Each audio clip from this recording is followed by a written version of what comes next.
Hello. Good morning, everyone. Good morning. Good morning. How's Class is everyone? in session. Yeah. I know we've had some people eagerly awaiting this sew along. I'm one of them. I'm excited too. I love a good sew along. I do too. It's always a lot of fun to do it, and hopefully we'll be able to give you guys some good tips and everything. I noticed Pat from Winnipeg said it was minus 22. Pat, I hope you keep that. She's not. I know they say polar vortex coming down across the United States. I hope they are incorrect. Yeah, well, and we should back up because a lot of the country got hit with the Blair. I don't think it was Blair, Winter Storm Blair. Yeah. And we're rolling our eyes because we wanted it to kind of hit us, and it went all south. I saw someone from Toledo. Oh gosh, I can't see the comment anymore, but someone's joining from Toledo, and they said she gave a big sad face that the snow missed us.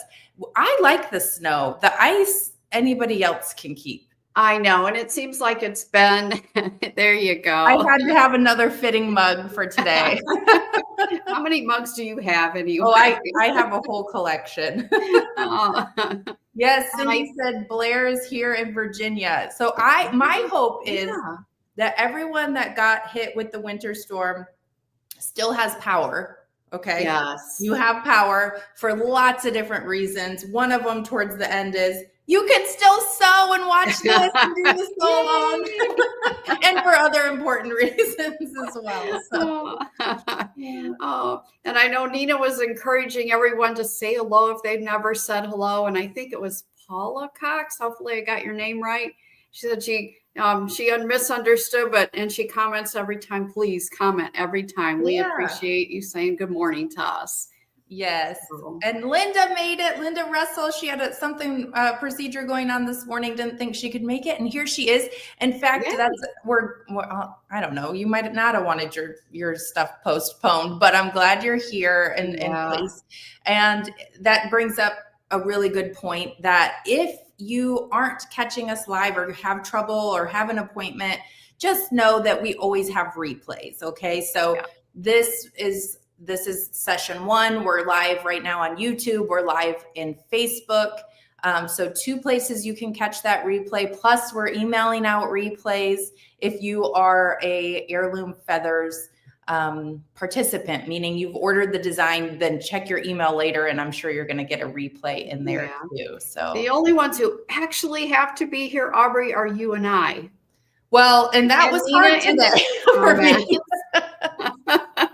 And Nina in the comments, and Nina in the comments. But we love it when you are here live because we love the interaction with all of you. So it's always a lot of fun.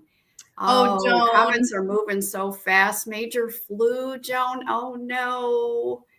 It's been hanging on. Aubrey, that's why Aubrey's home right now. She's not sick, but one of her little ones is. I just have a little sore throat. It's one that you can work through. And then my little one was 10 minutes from getting on the bus, almost 100% went white in the face and goes, my belly does. I'm like, oh no. All the day. Can I tell them what he said right before you started the countdown timer, or what you said to him? Warning, disclaimer. She told him, he's 8 years old, and she told him that you can't talk and you can't come in here because they're doing the live unless you get sick. So that means if Aubrey suddenly disappears or you hear something strange, say a prayer for Benny. He'll be okay. We got this. But we're in separate locations. We're gonna make it work today. So all right, we're gonna start to dive in here to session 1. But before we dive into the session, I wanted to pop in what we're doing. So some of you might be new around here, and we thought it might be a good idea. First of all, we should introduce ourselves. My name's Aubrey Ellerbrock. And I'm Annie Moody. And I'm typically hosting lives, and Annie is one. We tell them what you are. Well, I'm one of the co-founders, and I'm a designer and a digitizer here. So I just pop in once in a while to show new designs and maybe hold classes every now and then. And we always have Aubrey by our side, no matter who is on the live with her. She's our little Vanna White. and she does a great job. Aubrey's our mark. She takes care of marketing. Aubrey, she takes care of website. She does so many things that it's just a long, long, long list. She But gets I don't. to do, What do go I ahead. not do? You don't do what I do. That's right. And I don't do any of what it. you do. So Yeah. we're a good team. It works out. It does. So today what we're doing is kicking off a sew along for our quilt Heirloom Feathers. Annie and I launched this at the beginning of December as a new project that could be ordered, pairing it with the sew along, which is going to be 4 sessions live where Annie walks you through it, which is fantastic. So if you are new to Hoop Sisters, new to an embroidery machine, new to quilt in the hoop, the sew alongs are a really great way for us to go just a little bit deeper on a specific quilt, which I love. So today we are going to start session 1. Here's a picture of Heirloom Feathers. We'll also drop an order link because if you haven't yet ordered and you're thinking, maybe I need to get in on this, you can still do that. But Annie, I also want to pop you up on screen so that you can maybe show the quilt. Sometimes it's just more fun to see the quilt on camera. It is a lot more fun. And I think that picture on that slide has the coloring a little off, but that's okay. I'll show you the real one.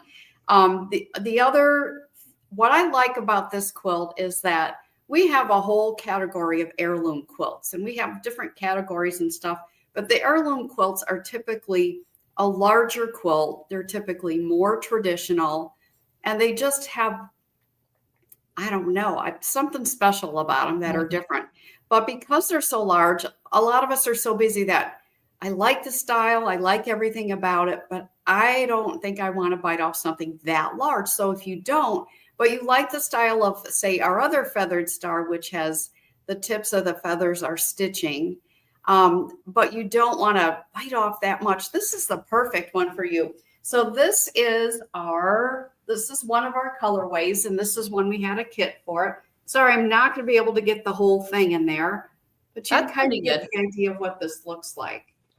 Okay. And tell about the block size on that, Annie, because I know we do include 2 different block sizes. That's the larger one. So that's yes, that is the 8-inch block size. And it was on the slide and I don't remember, but it had the finished sizes on there. I could probably measure it for you real quick, but we'll get back to that. And then there's a 5-inch block size, and this is the little 5-inch one. So cute. Back up just a hair so you can see it all. Isn't that adorable? It's amazing. Honestly, it's more than adorable. It's elegant. It's sophisticated. Like if you come up closer, and hopefully you guys can see the quilting, like look at the quilting on this thing. It's way more than, we like to say adorable, but it is more than adorable. It is. It's elevated. It's elegant. It's just, it's very, very pretty. So is your new chair, by the way. I love that. I like that. Isn't that cool? Yeah. All right. So what are we working on for session 1? For session 1, I got to pick the quilt up again. I just thought we'd jump right into those feathered star sections. So we are working on B3. Whoops, that way. Cameras do things to you. C2 and B3. So these are the ones that have the piece star points for the feathered star, and that's what we're going to be working on today. So you ready for us to jump right into it? I think it's time. Let's do this. All right. If you can leave that screen on there for a second, I want to just kind of talk through on the screen first, just to show them some things, and then we'll go to the machine. So here are your instructions. I write all over mine. Print them out, write on them, make notes. I circle the size I'm doing on each of them. I like to get out my highlighter, my pen. I like to make a lot of notes. I write my thread colors here in the space provided. I put little swatches of the fabric that I'm using. And sometimes it's great if you just tear this out as you're doing your block, or you're going to have your instructions handy. But if you, like, these are numbered fabric 1, fabric 3, and fabric 4. And sometimes, like, I haven't looked at this quilt in a few months, so I had to like wrap my head around it. But putting your fabric swatches there really helps you get your head wrapped around it. And then you need to decide whether you're going to use wool or not. Wool is one of the things that adds a little bit dimension to your quilt, and it really makes the texture, the quilting, between the quilting and the wool, it really makes the texture really pop out. But let's talk a little bit about the wool. We have our battleizer product, which is what we hoop in the beginning. We put that in the hoop, and it's a batting and stabilizer combination product. So you don't need to add a piece of stabilizer. So it's an all-in-one product. You can make this quilt with that. You don't have to have the wool. But if you want a little more dimension, make that quilting pop, by all means, add an extra layer of wool. And we have some, the second step in all of these blocks is the option for you to add the wool. If you choose not to add the wool, just skip over that step and go to step 3. But when you do your wool, the instructions will tell you what size to cut your wool blocks. So here's a block of wool. You can see, because of the thickness of that is going to give you a lot of dimension. But what that does to attach this to the battleizer is it does a zigzag stitch all around the perimeter of it. So you see how kind of fat and lofty that is? That's good. But on the edges, when we're doing our zigzag stitch, we tell you, and this is just a different size piece of wool, it's kind of got a funny glare on it. But what we like to tell you to do is just, and this is just a sample, you press the edges.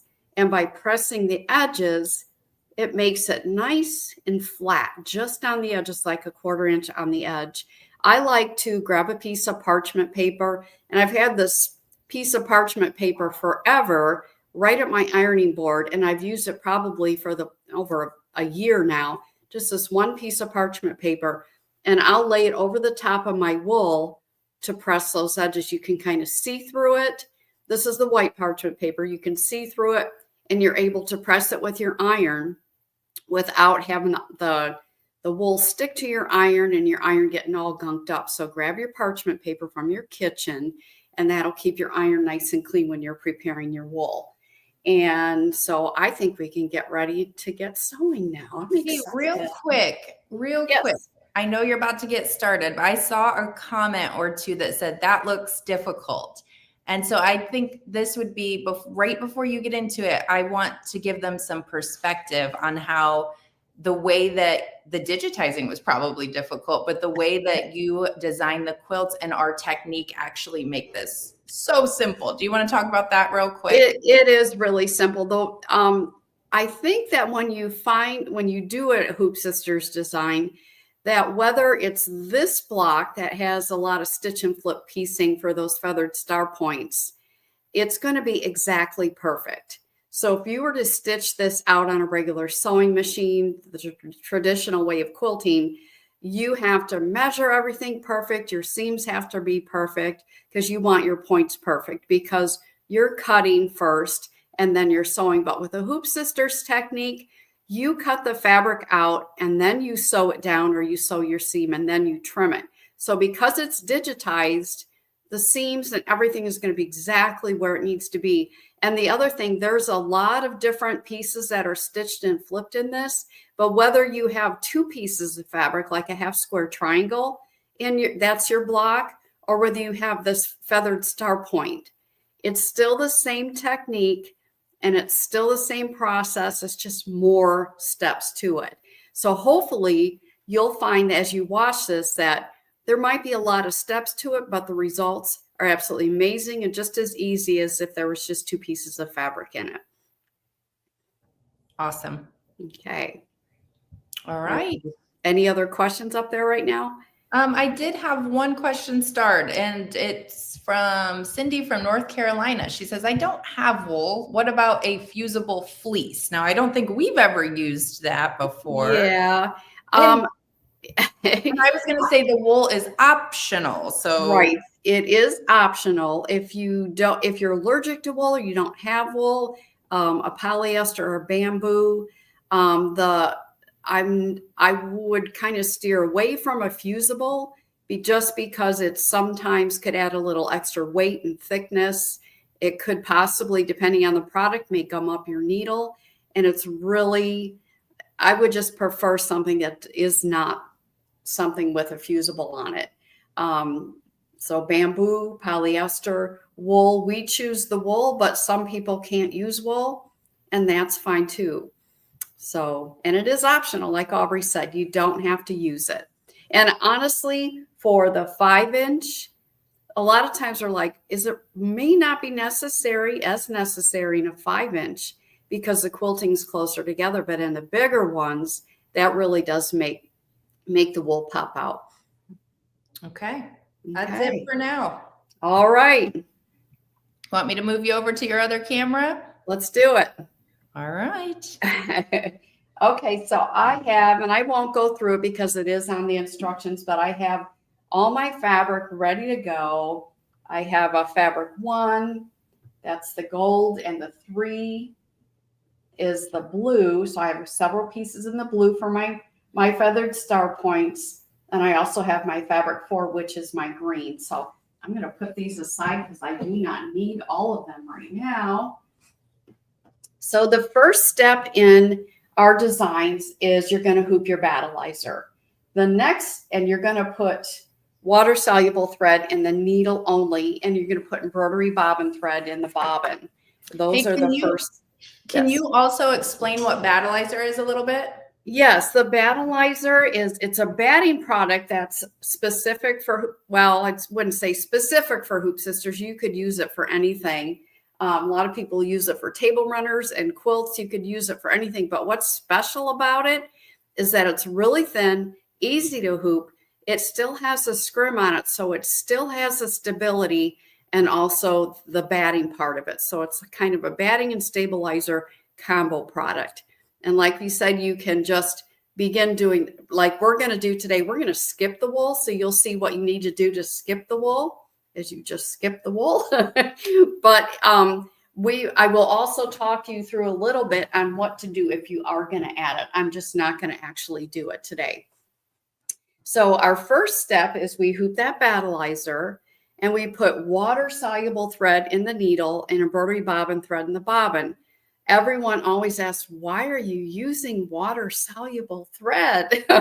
Well, there's a couple reasons. One of the reasons is the very first few steps that we're going to do are steps that we don't, okay, I'll just say it. We're lazy. We don't like changing thread. We like to go through things quickly. Step number 4 is when we actually add our fabric, there's going to be a piece right at the very top on the edge. So anything on the edge of your quilt block, we definitely use water soluble because we don't want that to show. And I'll show you an example on one of these heirloom quilts, the darker one. Because when you sew your blocks together, if you use regular thread and you don't sew right on the basting stitch on the edge, it could show through on the front. But if you use water soluble thread, you just have to get it wet and it dissolves.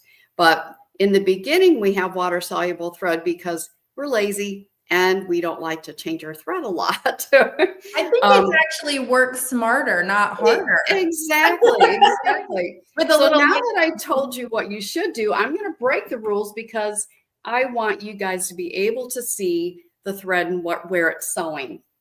So I just have a yellow thread in there, and you can kind of see that I've already done the first step, and that is to sew an outline. And the outline shows you where to place your wool. It kind of is like, this is where our block is. And if you're going to place wool, that's where you place it.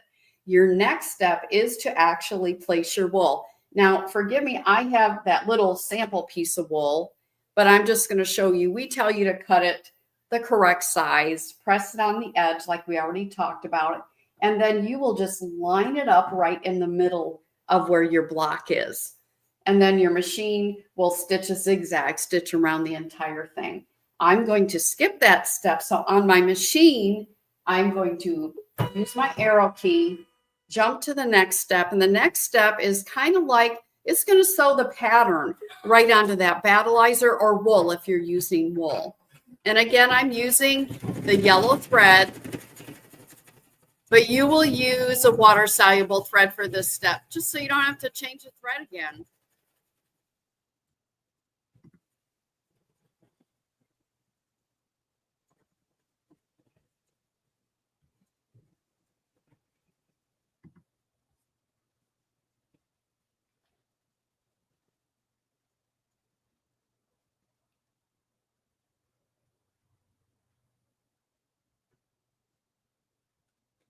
Hey, Annie, can you also remind us what block you're stitching? Someone asked in the comments. Yes, I am stitching block B3. And there's a similar block, that's C2. The instructions for both of those blocks, B3 that we're stitching and C2, the steps in the instructions are exactly the same. So you'll find the instructions for this with 2 sets of images. I'll just show you here. We have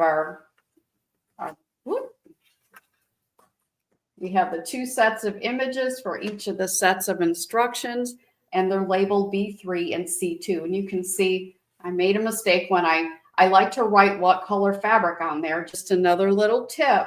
At first this morning, I wasn't awake yet and I wrote the wrong color. But I went back and corrected. I hate to get it wrong on a live, right? Right. Okay, but that's what it is. It's block B3 and C2, very, very similar blocks. And they're just, the instructions are exactly the same. So I skipped step 2, which is the wool. And then this is step 3. And again, this is water soluble. The next step is our fabric 3. And we're going to place that right side up over this area here. And between the image on your instructions and the screen on your embroidery machine, you can tell exactly where it needs to go. And this is one of the steps where the why are we using water soluble thread? We are using water soluble thread in this step, and then you would change it because it is stitching on the outside. And like we mentioned, when you sew those blocks together, you sew right on the basting stitch. So if that basting stitch happens to show through by a thread on the front, you just get it wet and you don't have to worry about having to get your seam ripper out to get rid of that. So I'm going to go ahead and I'm just still going to use that yellow thread so you can see what it does.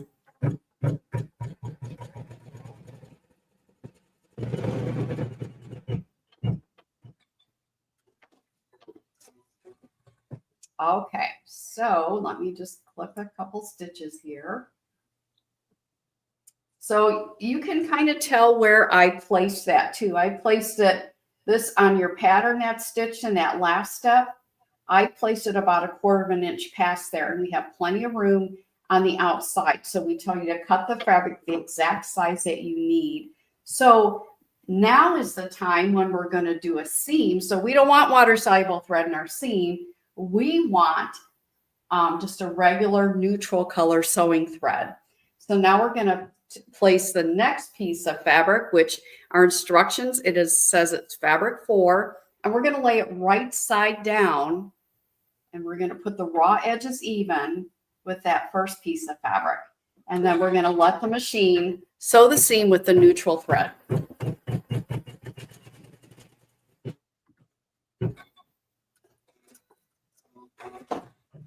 All right, and then your step 6. And again, there's a lot of steps in this just to get these feathered points in here.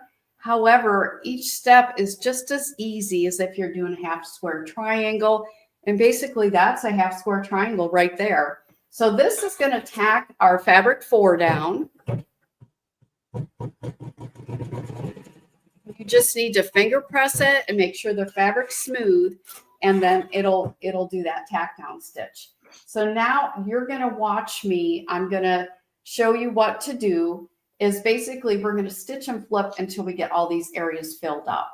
So sometimes when you have things that are on an angle like this, we're going to lay the fabric right side down because it's a seam. You think, well, do I lay it this way? Do I lay it this way? Do I lay it this way? And it could get a little confusing. So I'm going to clarify that for you right now. And here's a tip. So write this down. What you should do is you look at where this blue fabric is going to end up, and you place it right over there, just like that. And then you flip it. That way you know you have the angles right, and you're going to put it exactly like it needs to be. So you're going to have it so that you have about 1/2 inch on the outside of your block, and then we're going to stitch the seam.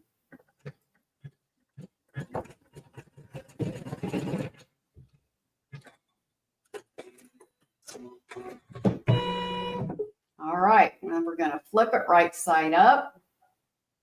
We're going to smooth it out. We're going to finger press the seam. And then we're going to sew a tack down stitch.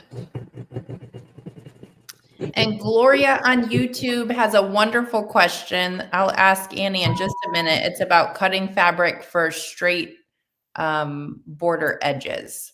Oh, okay. Yep, we'll talk about that in a minute.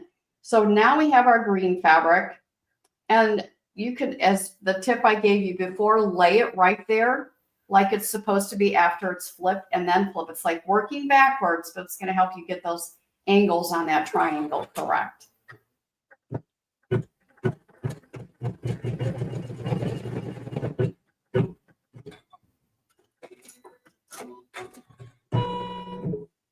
Okay, so we're going to flip it, finger press it, smooth it out, sews the tack down, and we're still using that neutral thread throughout all the seams and all the tack down stitches.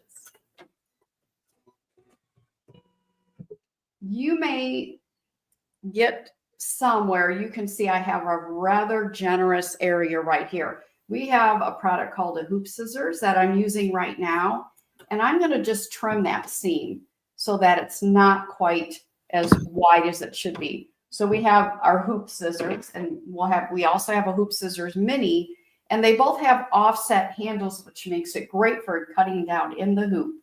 So sometimes you may need to trim your seams. When we get towards the end, we're going to clean this up as well. So now we have our next piece of fabric. You lay it like it should be over this section, flip it, leave about 1/2 inch on the outside of the block, and sew your seam.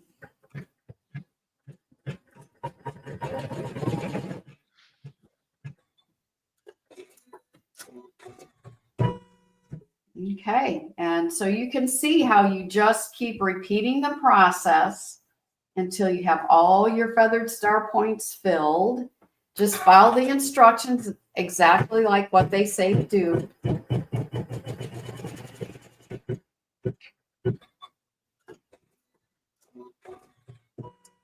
And you would just continue blue, green, or whatever color you're using. And the instructions tell you fabric 3, fabric 4.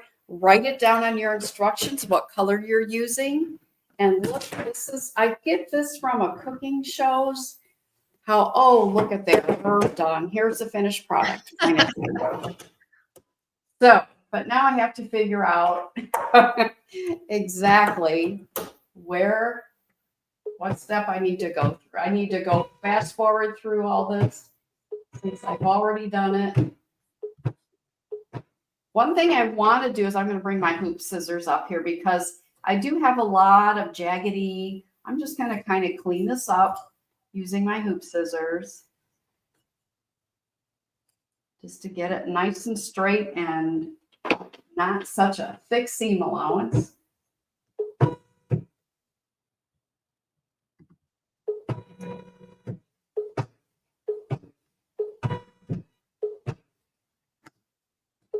Jumping ahead, I think all of you get the idea how it's just stitch and flip. And just remember to use, if you're not sure what side of the triangle to lay down, lay it on there like it will be after it's flipped so you know it fits. And then you can flip it and sew your seam. Okay, I think I'm on the next step.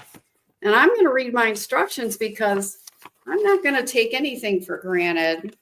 All right, so I am on actually step 37.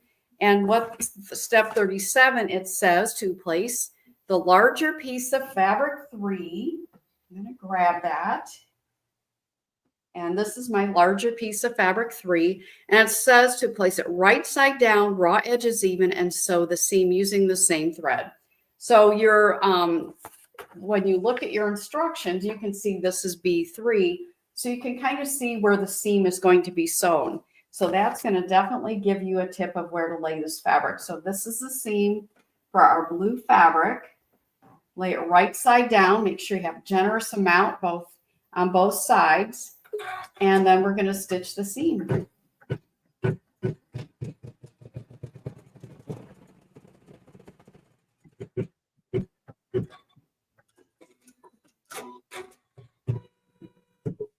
Okay, and then you're going to, in the next step, you're going to flip that fabric right side up.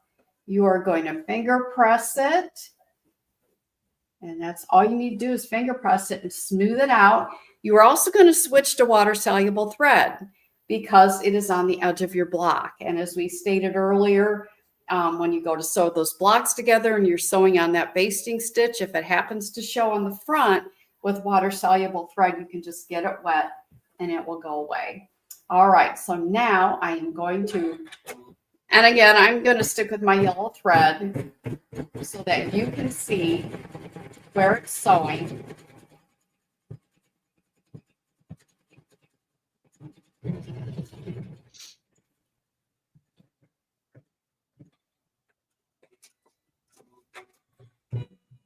Okay, the next step tells us to, what step am I on? I am on step 39. Place fabric 1, which is my gold, right side up, this time right side up because it's going to tack it down and it's not a seam. So you're going to place it right side up and it's going to sew the tack down stitch. I just noticed my instructions say right side up, raw edges even, and sew the seam. It is, I need to change that because it is actually right side up and it's going to sew a tack down stitch, not a seam. So I will go ahead and correct that. All right. So the things you find months later, where you need to guide this is you need to make sure that you're about a ½ inch over the outside edge of the block. And I am, and that this area up here is also covered, and it is. So I'm just going to, with my quote unquote water soluble thread, I'm going to sew my tack down stitch.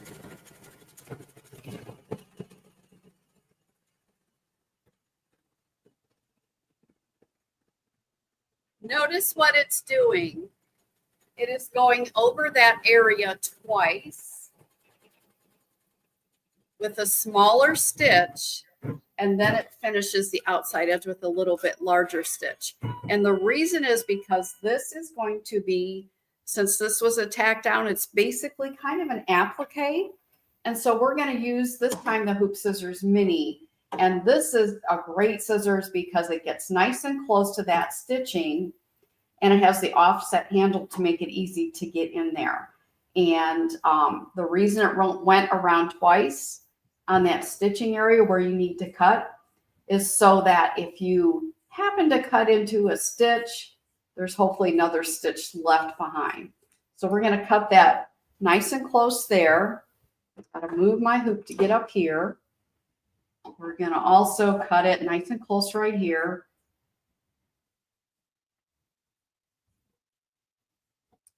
Right up to that stitching.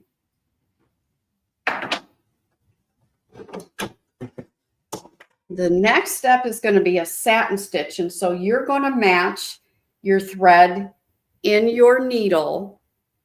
You're going to match it with your fabric. So I have that gold yellow thread I've been using. It's all set to go. And it's going to sew some satin stitches.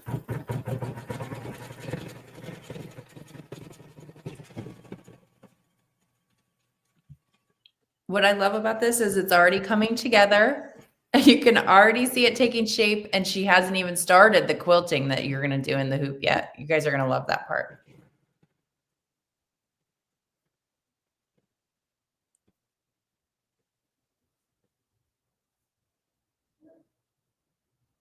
So you can see it's doing the underlay right now.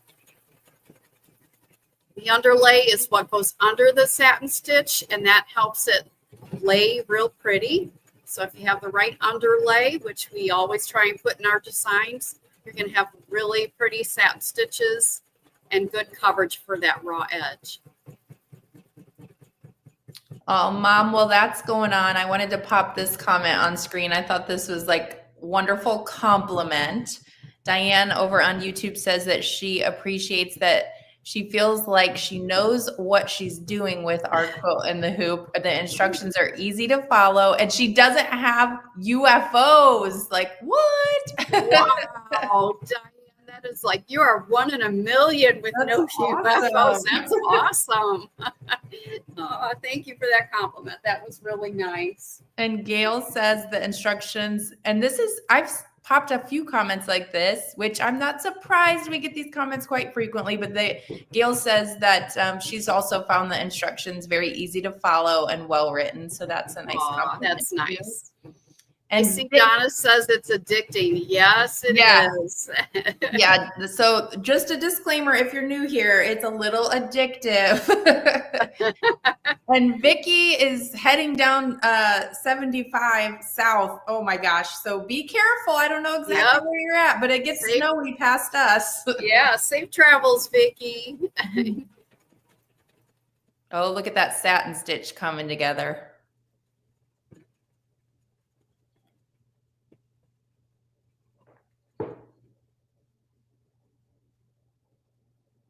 And Mom, I have one comment starred. I don't know if you're able to see that on your end, but if you just want to read it, and then we can talk about it in a little bit.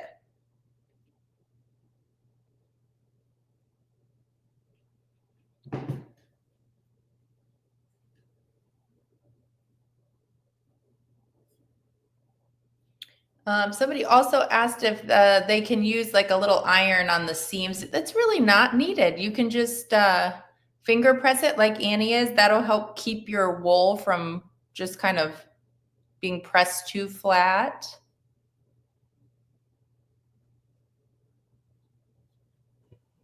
Okay, Gloria's question that you had starred. Yeah. Gloria, she asked, she's getting her stuff cut out. If she wants to know we also have, there were bonus blocks with straight edges and not curved. And so she's asking about that. And does she need to cut out those pieces and not cut out the curved edge blocks? That's what the hoop scissors is for, Gloria. You will just cut out the blocks like we tell you in the instructions, and you can use your hoop scissors then. And we'll talk about how to trim those curved blocks and stuff as we get more into it in the upcoming weeks. Okay, we are on a quilting step. I'm going to change my thread. Hi, Ardith. Ardith also says very addictive. She's been around since the beginning, which I think this is our 17th year, Mom. I know. So she's been around a long time, Ardith. We appreciate you hanging out with us. But she said she can't believe how much easier it's made the quilting process. So that's awesome. It has.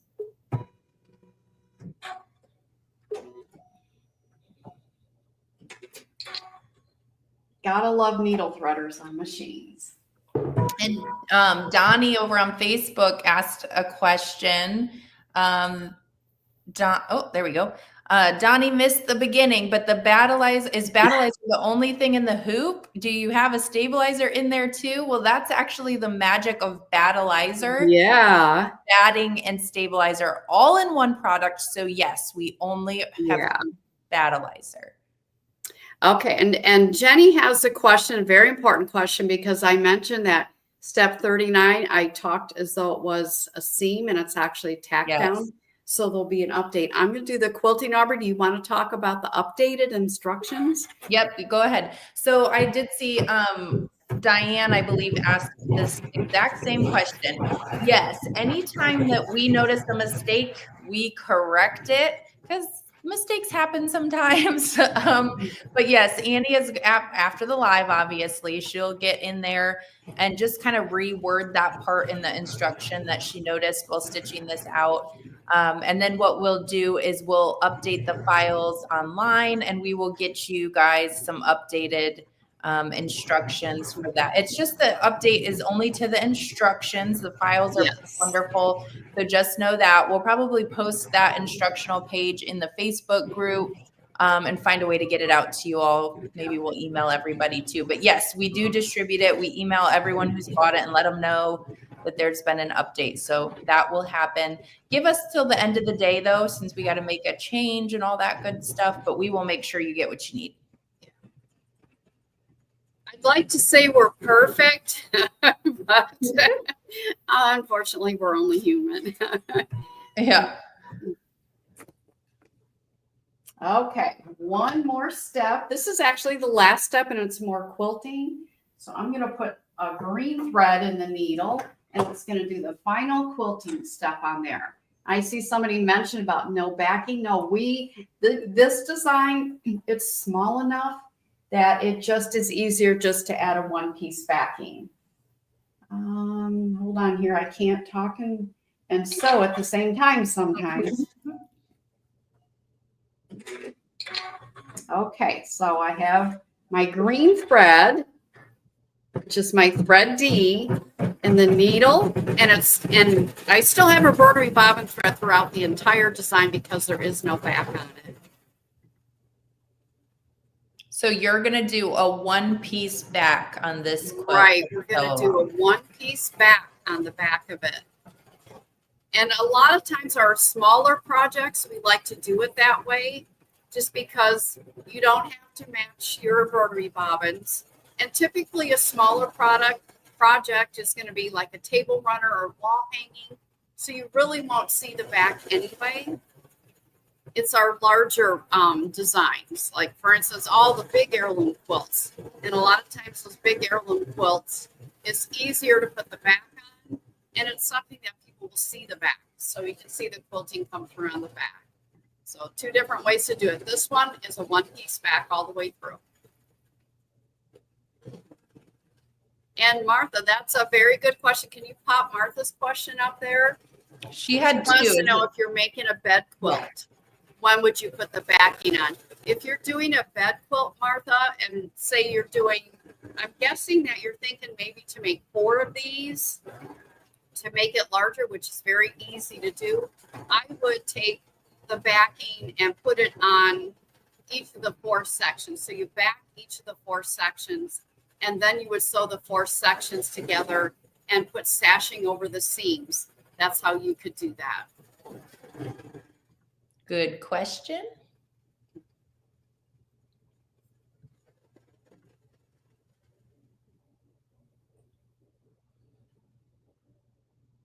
Okay, and we really do not allow any other advertising for other products such as Color Street. So if you don't mind sticking to that, Eileen, that would be fabulous. Jenny's comment says, this is perfect. We're only human, right? She said you're gifted human. Aw, thank you.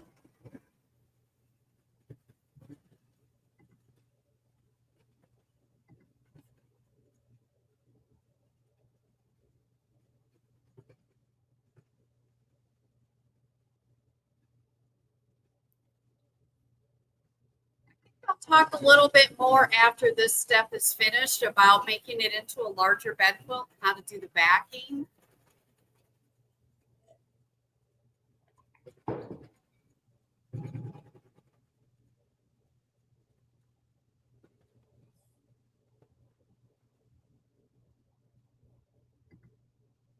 And while that step is finishing up, just real quick, I want to pop up Nina's information as well. Nina's our customer experience manager. She's in the comments right now. And by the way, we're streaming in a couple places. So she's a couple different places, quickly answering comments.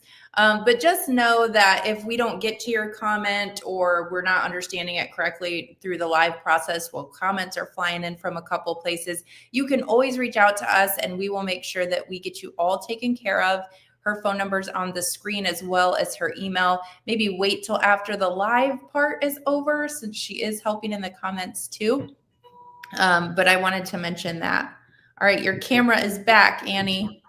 Okay, it's almost done with the quilting. It's going to do a little feather design there with the green thread in that area. And then we'll be able to talk about the backing.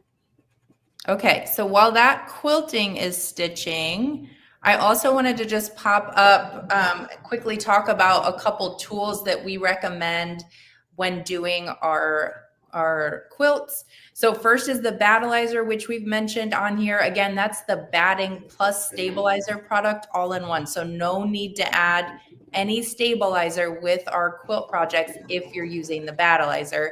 And then Annie she did use both of our scissors today, the mini hoop scissor, and then we also have the regular size hoop scissor. The trimmer we haven't used yet, but this is something during the sew along you're going to see us pull out, our trimmer by George. That thing is an absolute game changer. I would say the battleizer and the trimmer are some really amazing must-have tools that are going to make this so much easier for you.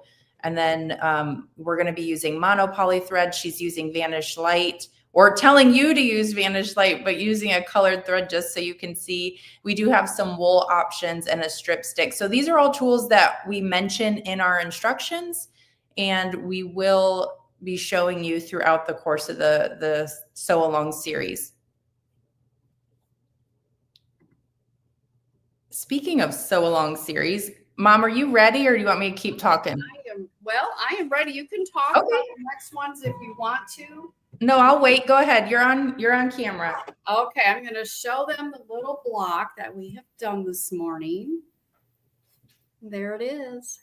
So cute. Isn't that pretty? Yes. Get in there. Can you get in there a little bit closer so they can see the quilting on there? I think the light's kind of washing it out a little bit, but it's even better in person. It always is. So the quilts that we have here, we're showing you were the curved edge, but there is a bonus where that has a straight edge of your quilt. So if you don't want to do a curved edge. And the other thing too, about if you're going to make a larger quilt, you might want to go, you're probably going to have to think this through because it's a curved edge. You might want to, on two of the sides, if you could like make 4 sections. So this is a little 5-inch. If you want this to fit on a bed, you'll probably have to do the math with the finished sizes and maybe use the 8-inch blocks. But then on 2 of the sides, so for instance, if you made 4 of these, then you can sew the 4 together. But 2 of the sides will be sewn to another section. So on those sides, you might want to consider using the straight edge bonus blocks on at least 2 sides, if not all 4 sizes. And another reason that it's great that we do a one-piece backing is because it's got a curved edge. And I don't like doing a curved edge. And sometimes it takes somebody who's had experience doing it and they know exactly how to do. You have to cut your binding on the bias and everything. But when you do a one-piece back, which you could do for 4 pieces for a larger quilt, if you just do a one-piece backing, then you just line your quilt and makes it a lot easier. So, but anyhow, that is pretty much, I'm trying to think, are there more questions, or did you want to bring up the slide again with the next session? Well, why don't I have been starring things as we go, and I got a little distracted in there reading those. You may have already answered some of them. So why don't I talk about this while you peek into the starred comments, see if there's any that you can answer on here. If not, we can always help people after the live individually as well.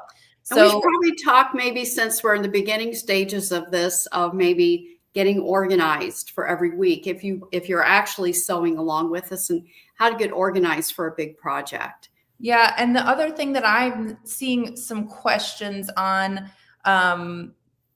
that I know would be answered in the fabric and thread key. I don't know if you have that laying around near you, Annie, that we could show them, but yeah, I do not have it with me. Yeah. All right. So let's just talk about this for now, because I do want to make sure you know what is coming still. So today we're taking care of the Feathers Galore, which is block B3 and C2. And then next Monday, January 13th, again at 11 a.m., we're going to talk 2 halves become a whole. We're going to talk about center blocks C3A and C3B. Then on session 3, we're talking curved corners, block A1, and then we're going to talk about putting it all together in session 4. So I just wanted to give you a recap on that as well. And again, if you guys have specific questions, we can always help you one-on-one as well. You can just get a hold of Nina and we can get you taken care of. It sounds like we don't have the fabric and thread key just ready to pull out and show you. But if you're wanting to know, so let's just talk generally. If you're wanting to know how much battleizer you need, how much wool you need, things like that, you're definitely going to want to pull up your fabric and thread key. That's in the design. So you would have had to have purchased the design. Then you'll get the fabric and thread key. And right in there is some helpful information. But let's talk a little bit in general. When people ask how much battleizer, it's a bit of a guesstimation, right? It is a bit of a guess because all the different, whether you're going across different brands or even different models within the same brand, all the hoops are going to be slightly different sizes. So battleizer, it's 24 inches wide, and it comes in a 5-yard package or a 15-yard roll. But this is how wide it is. So it always depends on the size of your hoop and also how you use it. For instance, if I want to really conserve on my battleizer, you could just take the hoop and move it across and probably get 2 more hoopings here. Which is why you have that extra hanging off of your hoop. Right. Because I like, and I like to conserve on it. And the other thing is too, if there is any extra, once you trim your blocks and you have a strip that's extra, you can always, we call it frankenbatting, and you probably have heard of it before. And with frankenbatting, you just butt up the edges of the 2 pieces of battleizer and just zigzag them together, and you can go ahead and reuse this. But you can see this size hoop, we could get 3 across the width. If you're making an 8-inch, you could maybe get 2 across the width. I was looking for another hoop. But if you have to use a bigger hoop and you have a little bit more waist around there, you may need a little bit more battleizer. So really it's a guesstimate, and a lot of times we'll give you a range simply because we don't know how you're going to use it, how much you're going to conserve. And we also don't know what exact the size of your hoop is that you're using for the design. So we get it pretty close. We give you a pretty good estimate though. Yeah. And again, I just want to answer this question I saw real quick. Today was block B3. Yes. Very, very similar block to B3 is C2, but we did B3 today. Yes, we did. So any other questions that you saw in the starred area that you want? Yes, there are some, and some of these, I don't know, we may have already talked about and answered it since you started, but Martha wants to know, I'm thinking ahead, will there be fabric on the back of the block?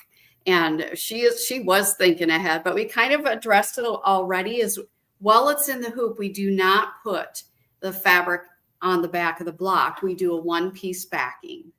So that's what we're going to do. Hopefully that answers your question. And then we'll just call her Beck. Says, could you be more specific about backing for a bed-size quilt? I'm going to have to probably think about this because it is lined, and after your quilt is finished and you're going to put your lining right sides together and sew around all those curves or a straight edge if that's what you're doing. I know there's a way you could do it. When you do that lining, you're probably just going to have to sew around 2 sides, and then you're going to have to use our sashing method. I should probably come up with a couple of blocks and just maybe fake a large quilt, and maybe we could talk about that in one of our upcoming sessions on exactly how to do it. But there's certainly a way that you could do that if you decided to make 4 or more of these and put them together. Can I just say too, that is another thing that I love about our workshops and I love about the sew along. If you join live and we're seeing questions, it's so cool that we can kind of ebb and flow and show you what you need to see. So I think that's really awesome of you, Mama, to do that. I did see another comment that I thought was wonderful. Jackie's become a pro at Frankenbat, so that's great. Okay. I have a basket under my cutting table, and it's piled high of scraps that we need to go ahead and Frankenbat.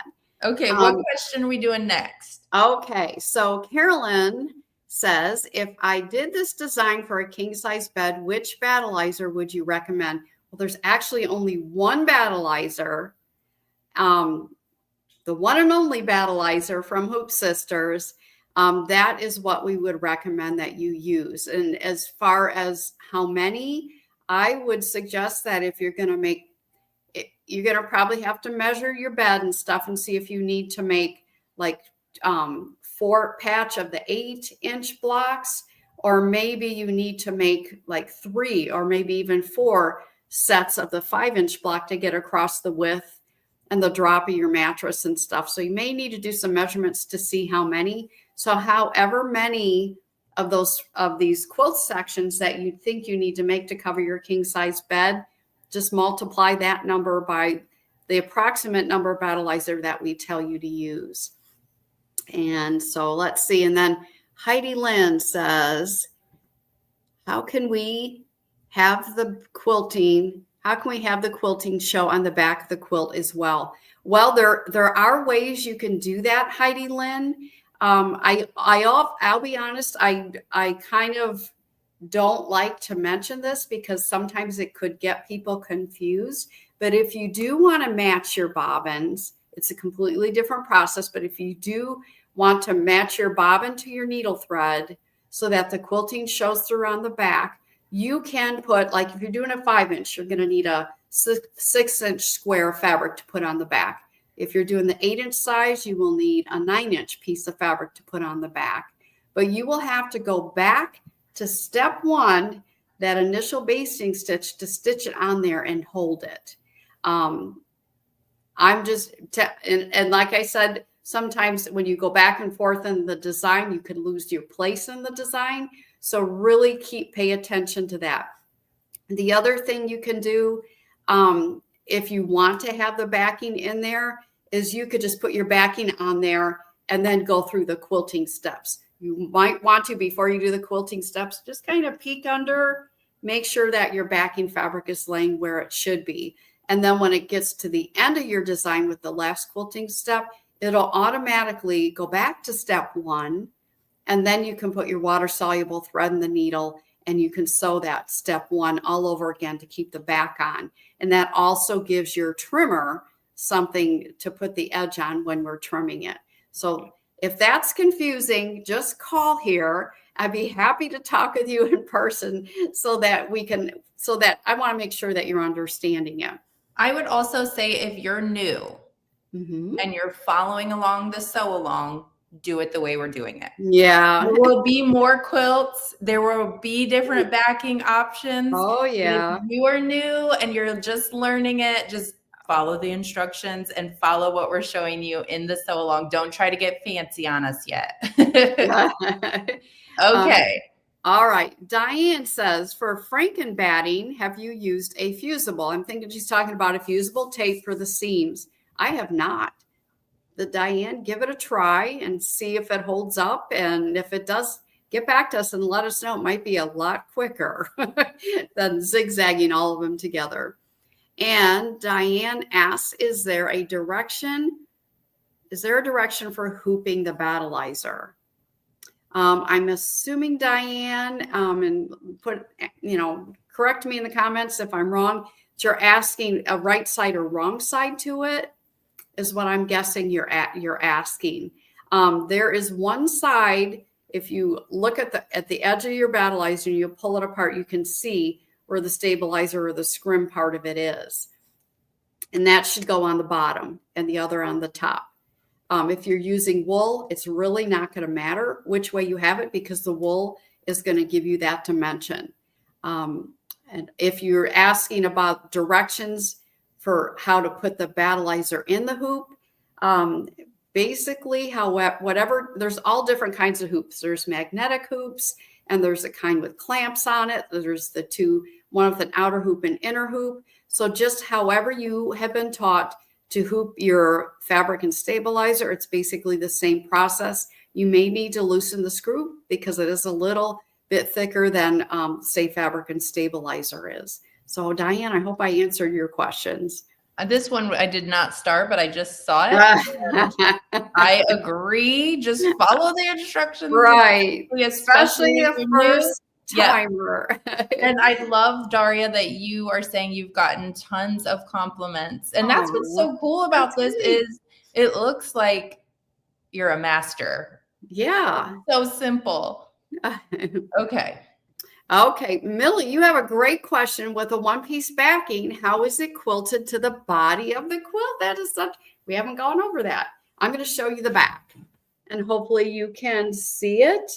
I use monopoly thread in the needle and the bobbin. That's a clear, it's an invisible thread.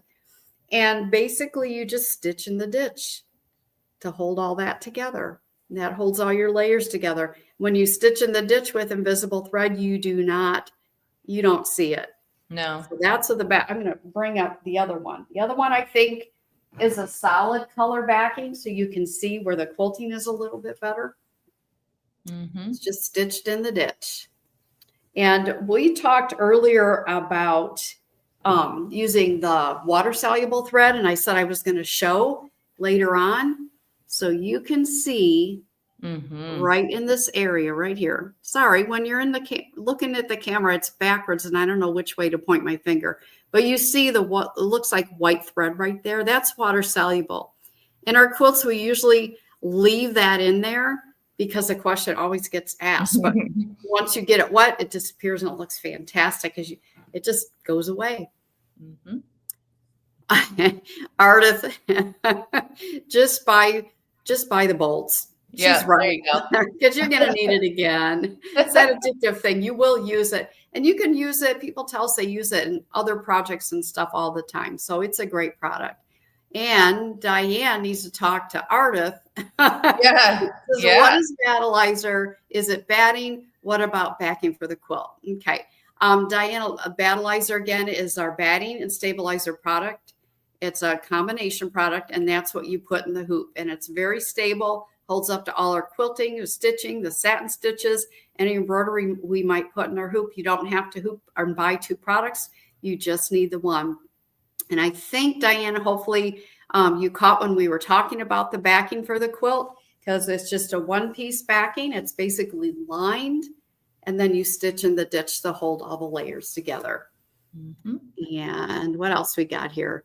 There are more blocks in the instructions. Do we cover doing those, or we just follow the directions? Well, I think Cynthia, you're talking about the ones that Aubrey had showed on that slide. Aubrey, if you can bring that slide up again.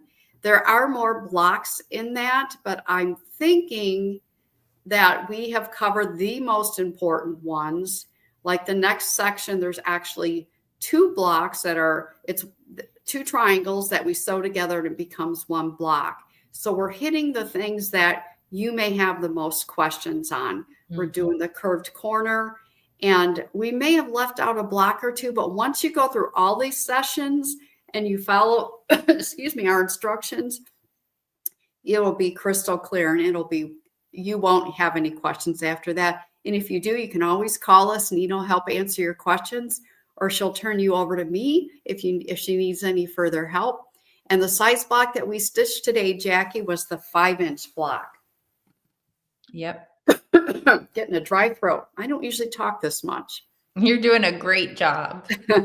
Mary Jordan said buy 2 bolts. And Diane says she's never going to go to another batting loves battling. Yeah, you need some water. I do. I should have brought my water in here. Okay. We have gone through lots today. So we have. Anything else that you want to cover? If we didn't get to your question, you all, just know that we've got comments coming in from lots of different places. If we didn't get to your question or you think of something later, please reach out.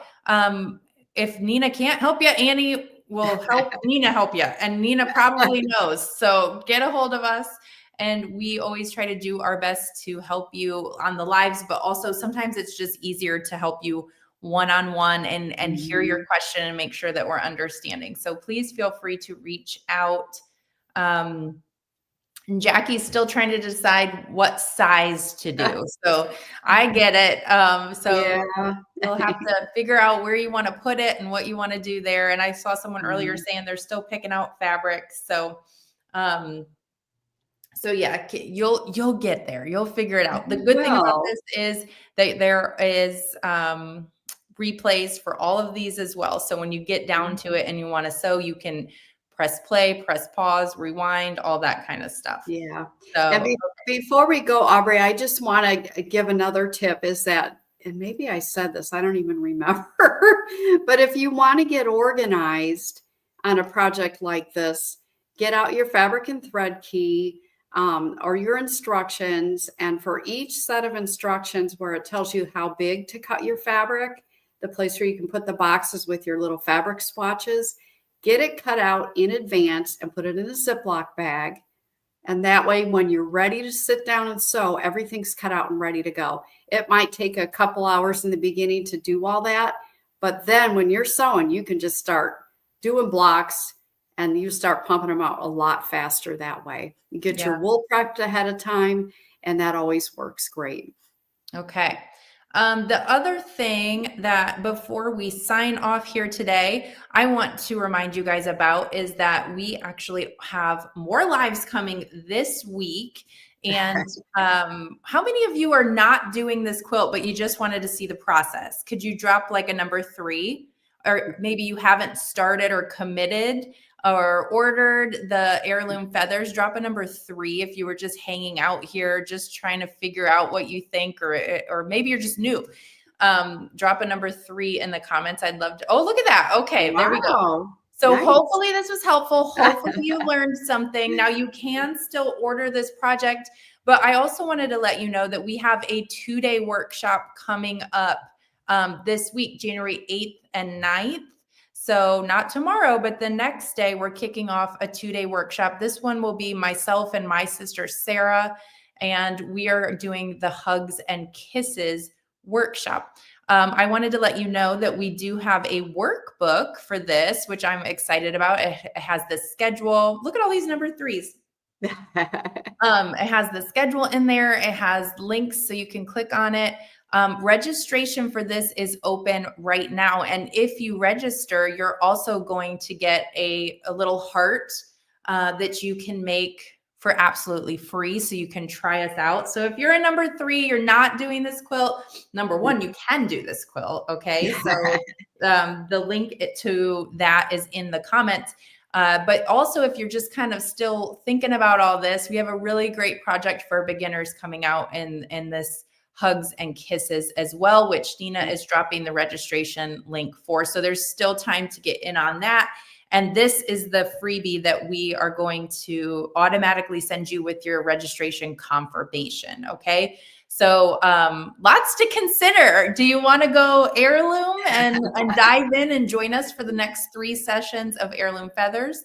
Or would you like, or both? You could do both. Register and join us again. It'll be Wednesday and Thursday this week where we're going to have 2 sessions and reveal a new design along with that. So lots and lots of links in the comments. So you can do a lot with us. And as always, you can just join us and see what you think. So no pressure to commit to any project really. But we're hoping that we can entice you to join us and you get inspired by one of these projects and try some quilt in the hoop with us. So, and post your pictures on Facebook. When you get your blocks done, post them on Facebook. And, if you have any questions or concerns or anything, of course, you can always contact Nina or give us a call. Look at this. This, Mary, is the best New Year's resolution you could commit to. I think that's so fun. And I'm so glad that I'm going to try to attend them all too. Aubrey, you have to attend them all. Oh yeah, shoot. I guess so. So I think that's fantastic. All right. So again, go ahead and get a hold of us. We'll pop Nina's contact information back up on screen. You can also just email Nina if you want the workbook for the workshop. I'm actually really excited, Mom, about the workbooks. This is what I'm flipping through right now is just an addition to our workshops.